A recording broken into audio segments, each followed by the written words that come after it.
right, so we're actually here at UTEP. We're going to be interviewing some people. We're just going to play a little game called Stomp the DJ.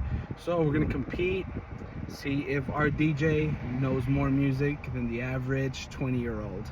Or I don't know the actual age, but we go see what's up. Except there's a shitload of traffic. No kidding. Victor, we're out in the street. We're at UTEP right now. We have Alex here, and she's gonna try and stomp Mr. DJ Bailon here. Okay, we're gonna play a song, see who's the first one to get it. Put the volume up here. Hold on, no, that's not it. That's not it. Here we go. Ready?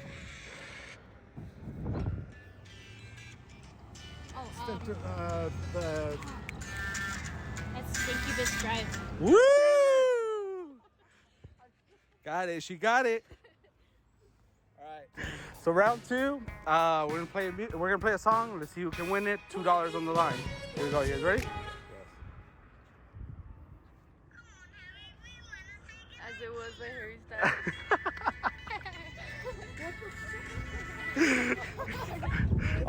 Honestly, you got hustled, bro. Guys, so round three here. Who's gonna stomp our DJ? We have Naida here. Yes. All right, so we're gonna play a song and see who can win it. Here we go. Here we go. Let me make sure you guys can hear it.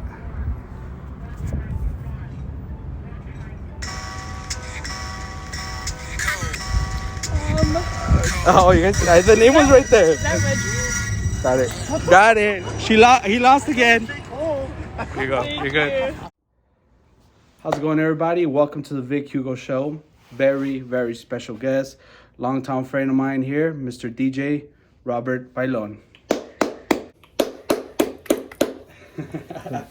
So we've been trying to do this for a while. We've had talked about it like for a long time ago when we worked together at Verizon. Long time ago, man. Long time ago. But I'm glad you're here now, bro. And pretty much the reason I wanted to have this particular episode was just to kind of see what it's like to be a DJ right now, bro. Okay, so I know coming up, I know it was all hip hop, rock, we're kids, high school, and then dancing just came out of nowhere, bro. Mm-hmm. Tiesto and David Guetta, and all that stuff, and a lot of people got into it. A lot of people tried to be DJs, but now I see only a few made it out, and and you guys are consistently out there making a living off of this. So how is it, man? How is it out there right now? So yeah, I mean, back then it literally was, it just blew up out of nowhere. It came out of nowhere and from nowhere, especially for me too, because I was really never into becoming a quote unquote DJ. I actually became a DJ because I saw one of my friends a long time ago, back in when we graduated high school, actually back in 2009. Yes, I'm old. Dude, I graduated in 2007, so that makes me even fucking... all right. Anyways, no, I saw him post a little photo shoot of him with like some NS7s. I don't know if the new mark NS7s. Gotcha. Yeah. So I saw that, I'm like, oh, that's interesting, DJ. All right, cool. So then I moved silently, I got myself a little tiny controller, a Vestax Spin, that's what it was called. It was like a little $80 controller, and then, I was in college, in the fraternity, the whole, that's when music was like raw and really like you mentioned those artists, David Guetta and all those people like that. And so they were blowing up, and then so I started playing around with that, and I ended up finding out that I had a natural talent for it. And so, so fast forward 13 years later, I'm making a living off of it. I'm doing it every weekend here in El Paso.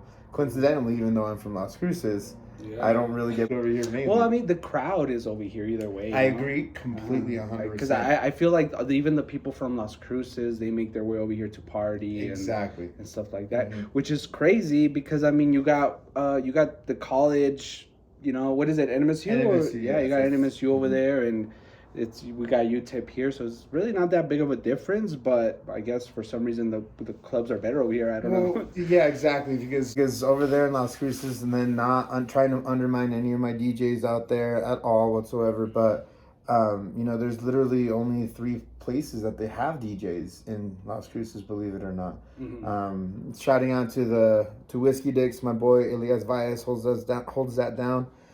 There's Rad, that's Neo and Rob E that holds that down. Also Jack's Rooftop, Neo holds that down as well. But I mean, granted, there's only 3 spots. One of them closes at 12.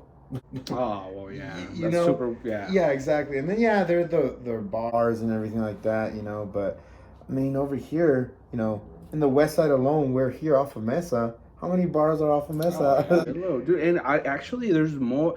Like every time I drive up the street, there's a new bar right there. There's new. They keep on popping up, and it's awesome. It's nice. It's kind of what is it, alerting, bro? Like what the hell? Paso's just full of drunks, Yeah, Like, honestly, yeah. I mean, talking about that. So I have a funny story to tell you guys. The other day. Oh, by the way, I'm sober. I gave up alcohol for Lent. I'm now 16 days sober. Not a drop. As a DJ, bro, being As around it, a DJ. yeah, that's hard, bro. It's- Hey, my tip my hat, dude. Thank Yeah, you. that's super hard. I'm sorry. Go ahead. No, you're fine. But yeah, when was it? I don't know when it was. If it was this past Saturday or the Saturday before then. Please, guys, be careful when you're out there, especially if you have too much to drink. I was heading out of my residency at District West off of Mesa, and I heard this coo coo coo coo coo coo. What the hell is that? So I saw this pretty nice car. It's a Hyundai, a newer model, and you just see it dun, dun, dun, dun, dun, just riding off of a flat, just driving off on it, and sparks flying everywhere and everything. It's just like, it's granted, it's not the first time I've seen it here in El Paso, but again, PSA, please, if you're too drunk, just get an Uber. It's a lot cheaper. Yeah, well, even Uber though, like, I guess it is cheap, but I don't know. I haven't been in an Uber in a while, but dude, I like asked a friend, and like from here to the east side, it was like $40. I'm like, God damn. Granted. Okay, there's my I guess 2 cents in it. I'm from Las Cruces. Uber over there is a lot cheaper. Yeah. Over here, I don't know. I've never taken an Uber here in El Paso, but I mean, yeah, granted, if you go from here in the west to the east, I would believe it's pretty pricey. But either way, I mean, you're right, because it's like $40 or fucking DUI or fuck up your life. Yeah, exactly. Hurting yourself or hurting somebody. But yeah, I mean, going back to the whole sobriety too, it's very challenging, honestly, because before I gave it up for Lent and everything, I would drink and have a little buzz on and, just jam out with the people and feel out the crowd, right? Yeah. And it's just a lot more interesting doing it completely sober because you can't be on the same level as the clientele, Yeah. Even though I'm working, I shouldn't be drinking, but, well, it happens. Like, I've seen it happen to where you're DJing and, hey, here's a shot, play this song or whatever, you know? Of course. But I think probably the most annoying thing is people asking you what to play. I mean, I've never been a DJ. I've done hip hop myself, but I think it would be very annoying if someone's like, "Hey, play this, play that." Well, granted, it's a double-edged sword when it comes to requests, because yes, you're a DJ, you're an entertainer. You want to entertain your people, right? That's the way I see it. I'm very passionate about it. But when it comes down to it, again, another PSA, ladies and gentlemen, if you do not know what song to ask for, please don't chill at the DJ booth for like 5-6 minutes on your phone looking up the song. Please. That's exactly what happened this past weekend, bro. It was very annoying. Just, it's cool. You want to hear your song. I'm like that too. I'm I rarely go out when I'm not working, but if I see one of my boys at the DJing, I'm just like, oh, go, hey man, when you ever get a chance, do this. All right, cool, yeah. If they do it, they do it. If not, don't keep bugging them. Is there a certain song that people ask for like all the time? Like, I mean, honestly, for me, it's very rare that I get one request week after week after week after week. But I mean, the hottest artist right now, Bad Bunny. Oh, can you play Bad Bunny? Can you play Bad Bunny? Yes. All that stuff. So just all right, cool. I mean, it's not that it's horrible. I'm not a hater. As long. One, okay, like I said, it's a double-edged sword about the request, right? One, they could be requesting some whack, stupid, irrelevant song that does not go with anything of the theme that I'm playing or anything, right? Or two, it can go very well, and then they have a big party with them, and then they stay longer. So I'm very business oriented about my DJing as well. So if I do play this song, because you gotta pick your battles on those. You gotta pick them, because if it's just one. Actually, I had never even thought about it. That's a good way to approach it. So if you want your song played, show up with a bunch of people. Or tip me. But no. Or show me them bitches. Yeah. Or them titties. Hey. Hey. By all means, right? But yeah, no, it's just like when it comes down to like with the business and stuff, it's just that I really pay attention to is if it's gonna be worth it or not, because I can have this random just one dude chilling by himself. Oh, hey man, can you play some SPM for me, bro? I'll buy you a beer. Trust me, I know, but like, yeah, I've heard them all. Or as opposed to the pretty attractive girl with a group of 17 girls and couples and everything like that asking for. I'm a Barbie girl. Boom, right there. Then I'll play it. Yeah, of course. As long as everybody's kind of having fun, and like I said, I can sacrifice some of my entertainment, if you will, for the entertainment of others. Gotcha. And that's the whole point. Just all have fun. It's all love. No bullshit and stuff like that. I mean, even though it can get kind of annoying when it comes down to those requests and everything like that, but that's part of the job. True. So I guess influences, brother. Like who are your influences to where, like, oh man, this is what got me kind of playing this music, or the genre that kind of you play the most or you enjoy listening to the most? So honestly, it was Avicii. Dude, rest in peace. Yes. And what happened with, like, I know, like, he passed, but there's more to it, right? So you can elaborate on that. From what I have seen or read and everything like that, because he was one of my favorite artists, obviously, getting into the scene. I was fortunate enough to see him live here in El Paso at Buchanan's 2010, I believe. And it was amazing. It was nice. But anyways, going back to that. Wait, he was here? Yeah. Oh, wow. Back in 2010. Yeah, back in 2010. But what I heard is that he overdosed on something. It didn't specify. It said maybe sleeping pills. That's what I heard. I'm not. I'm not for certain on that, but that's what I heard, and that's what happened. But well, based just going off what I heard, right? And so I'm super like into conspiracy theories and shit like that, right? So you heard that he was making a documentary about child trafficking and stuff like that, and then all of a sudden, he disappeared. Yeah. So I mean, I don't know much about Avicii, you know what I mean? I do like his music. I don't even know a lot of his catalog, but the mainstream stuff that I've heard is pretty good. I like it. But I know he was super young. I know he was making that documentary, and just like everything that's going on right now with the child trafficking, it's just a mystery, and who knows? And that's what I'm saying. Like, with you being a conspiracy theorist, we could keep on going about it. I am not a firm believer in that, but it's just weird for me thinking of people just completely disappearing as much success as they have, and how well off they are, and how much they could provide to the general public and everything, from when it comes down to any monetary donations to entertainment, and all of a sudden, in a snap of a finger, they're gone. And it's usually people that are trying to go against what's like Michael Jackson, right? Whether you believe or not that he was doing all that crap, At the end of the day, he was killed, bro, by the doctor. He was giving him fucking horse tranquilizer or some crazy shit. Yeah. And it happened in a time to where he was exposing a lot of the Hollywood stuff that was going on. So, and it's not just, there's a lot of cases, bro. So it's starting to be like, yo, what the hell is going on? And like they're offing people and stuff. Yeah, which, it's now, it used to be like, I don't know, brush it off. But now it's like, dude, there might be something going on here. I think so, but granted, like I said, I'm not a firm believer in that. And yeah, it's just going back to the whole. Now we kind of got off topic a little bit, right? It's going into the rabbit hole. We're just chilling. No, we're just chilling. It's all good. But yeah, just I don't know. It's just going back to see now we're in a rabbit hole. Going back to what's her name? The one in Florida that got Matthews. Casey no. Who was it? Casey Matthews? Yeah. No, Casey Anthony. Casey, the yes. girl that killed her daughter. Yes. Yeah. Yeah. So it goes back to that. What do you think of that?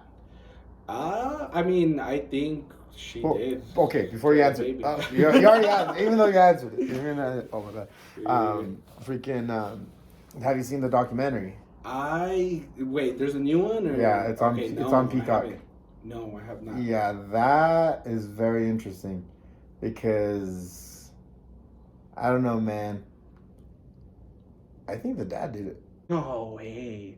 Well, I have to watch it. You have to watch it, and it's been a while too. So I'm kind of like not. Like I forgot this. I know they found the baby like in the backyard, right? I don't really remember it. Down the street. Yeah. But I have to watch it now. Yeah. Now you have to watch it because like I said, I didn't get caught up with it until my buddy, he put it on Snapchat. It's like, what the hell? And he's like, yeah, dude, watch it. Okay, cool. So I caught up. Actually, our mutual friend Alex Strauss. Oh yeah, Shout out Alex. But no, yeah, he sent me that and I watched it, instantly hooked. Just, this bitch did it. This bitch did it for sure, for sure. And then so now, as the further that I got, I'm like, whoa, stuff started to make sense, started to come together. But yeah, watch it. Yeah, dude, you know what's crazy about like now, just because you have so many outlets of media, right? Like YouTube, Peacock, Netflix, and just all the documentaries that are out there now, bro. Like it's a lot of information. Like right now, I don't know, I started thinking about it and I'm like, damn, dude, there's a shitload of stuff that I want to watch. And now I'm gonna add that to the fucking list, right? Exactly. But it's like, dude, never ending list, man. We have stuff to watch. Like it's crazy the amount of stuff that's out there. Even in music, man. Like in music, you have a bunch of people now that can make something, put it out there. If it hits, it hits, and if it doesn't, it doesn't. You know what I mean? But it's pretty cool. But I think the value or the I can't think of the word of damn. Because the value impact. No, just what it's worth.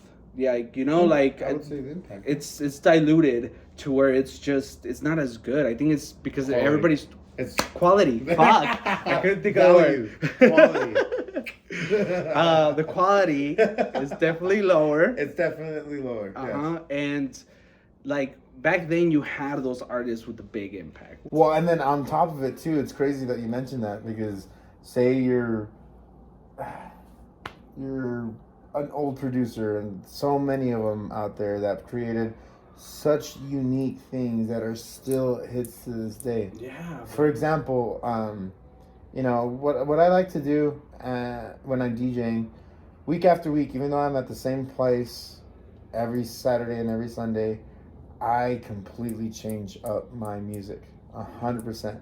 I don't play the same set. Yes, of course, there's some songs that I like to mesh well. You know, it's like kind of muscle memory and everything like that. But every week I scour for new, unique songs.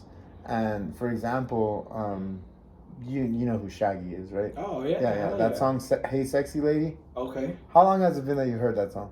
Dude, it sounds like in middle school. Exactly. Yeah, it's been. I played it this past weekend.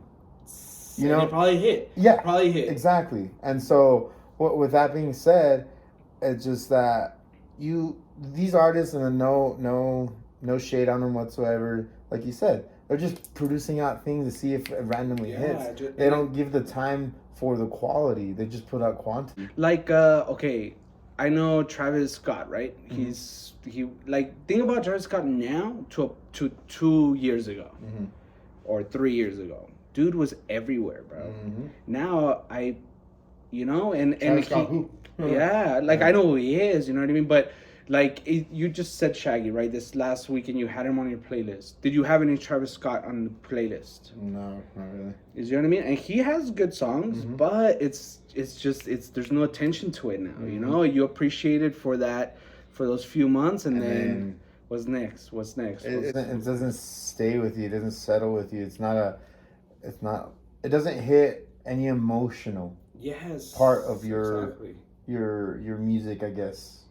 Yeah, Like, or maybe I mean to the younger generation, you know, maybe they feel a certain way about it, but I don't know, man. Like I don't see it. I like how you mentioned that too about the younger generation, because I feel our generation and people with music, we're emotionally attached to some of the songs. Yeah, We have emotion with those songs. I feel like these younger people, they're desensitized Mm-hmm. in a sense. I feel that they're somewhat desensitized because, you know, I see the people's reaction every time I play like a certain banger or a certain hit when I'm at the club and stuff, as opposed to like a person 30 and above. They're like, oh, Yeah, you hell know, yeah. as opposed to the younger kid, they're like, oh, Yeah, you know, they don't get much of a reaction. It's just like, oh, it's this Yeah. song. Oh, yeah. Yeah. Oh, all right, cool. I'll sing to it. Yeah. Am I gonna dance? No, no. It's just weird because I feel like we're a lot more emotionally attached to music, especially those older songs that back in the '90s. I feel that the '90s and the 2000s era had the most popular songs that to this day are still bangers. This is how we do. Dude, Like that song will forever. Return of the Mac. This is how we do it. Like all those. Those songs will forever like. I want it. Tell me why. But you know what? Look, for me, it's R&B. Like R&B is R&B pop. You know, is one of my favorite genres, dude. Because it's more emotional. You know, and now. Don't get me wrong. Like the beats now, the mixture of music, the combinations are dope. I agree. It's very intricate. But like, there's no like, I'm not feeling it. You know, like I'm not when I'm hearing rappers or like it's just I'm like you know, like NWA, fuck the police. Yeah, like all that stuff. These people are saying it now, but back then it was like these dudes were pissed. Yeah, yeah. That's what I feel that it is. It's kind of just like imitate, like following. Oh, this is what's gonna be trying good. to duplicate and stuff and emulate freaking Eminem. You know, he's the one that kind of, for me, established these newer people that are kind of. Oh man, do you remember the mumble rap era? Oh yeah, bro. There's still some out there, but okay, going based off the emotion. How can you get emotional on something like that, bro? You don't even understand what they're saying. Exactly, and so I feel that since that was popular and that was the main thing that kids were listening to, they're just like. Yeah, like it's a melody. Yeah, you can, but yeah, you can't relate to that. Yeah. You know, I remember back then when I was a little kid listening to Selena when my mom was cleaning the house and, you know, just jamming out, and then every so often that she'd be done grooming, she'd get me and dance with me, you know? Yeah, that's the memory, that's the nostalgic, that's the nostalgia, that's the emotional attachment that I feel that we had the opportunity to have when we were younger. As opposed to these kids, you know. And then now everything is on headphones. So like they don't have the quality. Like it's you're in your bedroom listening to this in your headphones, and there's no experience now. There's no mom coming, hey, let's dance. You know. Well, I don't want to say there's none of that. I'm pretty sure there's still parents. Very seldom, and very very just not reoccurring whatsoever. Because I remember vividly that I had a big old stereo in my living room, 2 big ass towers just jamming out, you know. Yeah, you blast that shit. Your neighbors would fucking hit the broom, you know. Hey, come on. No, exactly. And then, like you said, they just listen to them on their headphones, and they're just shut off, and then they're themselves. Like the other day, I was taking my nephew. He just turned 11, to soccer practice, and so I was asking him because he actually asked him to play a song. And he, what song did he play? He played Eminem. He played Without Me. Okay. That's a good song, right? Yeah. I was like, all right, cool. 11-year-old playing this. All right, cool. Hey, sing with me. So no. I was like, yeah, like I'm like, dude, music is the way to express yourself. Like, oh, I know, but you know, it's just like I feel like a lot of kids are afraid to express themselves because they're afraid of what other kids would think about them. You know, just like. Well, that on itself is like it's totally different. Just culture, how culture has changed, right? Yeah. So look, we're running out of time, but there's two things that I want to ask, right? One, give me your top 5 DJs. Who do you got? Top 5 DJs all De time? Oro, Valentino Khan, Tiesto. Let's see. Shoot. Okay, I got stumped with that. I mean, Cascade for sure. Number 5, I'm gonna.